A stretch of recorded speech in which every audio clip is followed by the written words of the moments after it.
Hello everyone, my name is QuadLy and welcome to a quick video for one of the most brutal fights in Warframe you will ever have, the Necramechs. These Orokin tanks are so freaking hard to kill because of their unexpected moves and ballet skills that it may cause you to pop a vein in your head fueled by the amount of rage every time you fight them. Okay, so let's start. Necramechs are a late game vehicle which you can command everywhere, even in the missions, but first you will have to build it, which requires you to take down like 50 of them.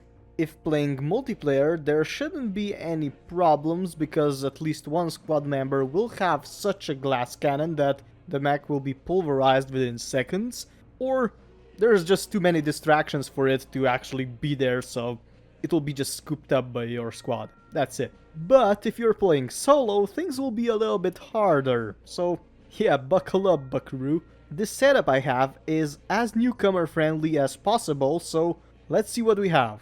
Since you will not need any primary, secondary and melee weapons for the actual Necramech fight, you can take whatever you want to fight the infested, which is probably something on critical damage or viral and corrosive damage.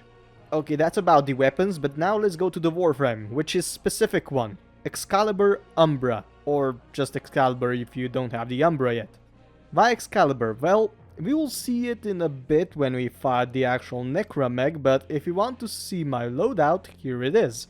For the Excalibur setup, I focused on a large amount of shield, health and energy, so you can use the mods you have if you, well, don't have the ones I do. Besides that, I also focused heavily on shield recharge, which will be pretty vital for this fight. And here's the second setup for the Exalted Blade, which I modded for critical damage, blast damage and corrosion, all the effects Necramechs are weak to. So yeah, now the strategy.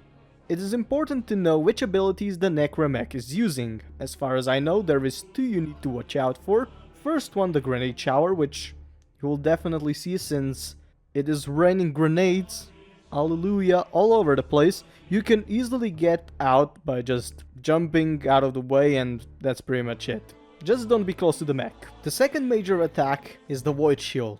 The goddamn Void Shield. The thing with the Void Shield is that it does all the damage it takes to the attacker, which means you will probably die right away, so every time you see him using the Void Shield, which looks like this, be sure you have your shields up and not just your health, since you will be immune for a very short time if your shield drops.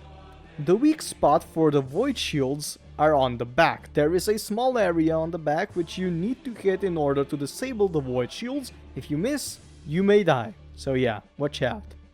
Another thing that is worth mentioning is that the operator's Void Dash is disabled. You will still be able to go into the operator form and roam around, but do not dash, or you will die.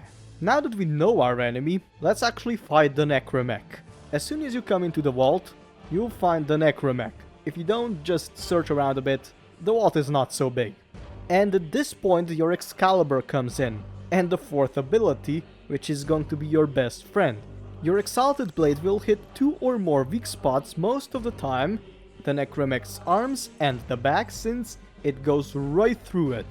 If the mech gets up their Void Shields, the best thing you can do, as far as I tested, is to do one Exalted Blade swing and then go into the operator form in case you miss. Just repeat that same thing until the shields are down, and after that, destroy it like a maniac.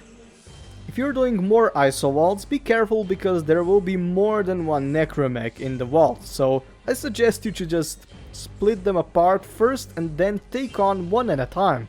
Don't be a hero and take on two at the same time, because you're just going to die because of the Void Shields and everything. It is stupid.